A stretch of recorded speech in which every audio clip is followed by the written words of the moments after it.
दुनिया भर में कोरोना वायरस से बचने के लिए हमें इनफरादी और इज्तमाई दूरी अख्तियार करनी पड़ रही है। मगर ये दूरी क्यों ज़रूरी है, ये समझाने के लिए पहले देखते हैं कि कोरोना वायरस की बीमारी फैलती कैसे है।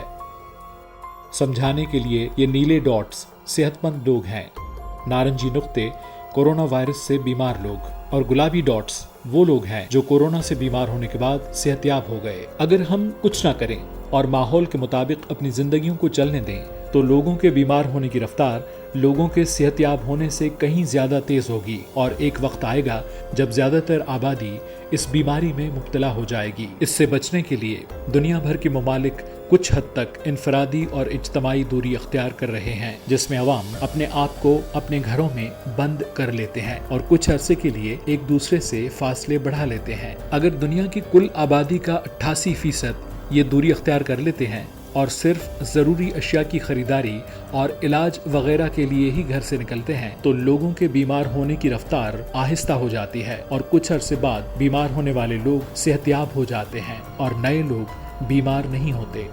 मुआशरे की खुशहाली के लिए हम इस कर्व को कम करना चाहते हैं, ना कि ये चाहते हैं कि इसमें तेज़ी से इजाफा हो। अगर हम आज इनफरादी और इज्तमाई दूरी अख्तियार करते हैं तो कल हम सब इस बीमारी से मिलकर लड़ सकते हैं।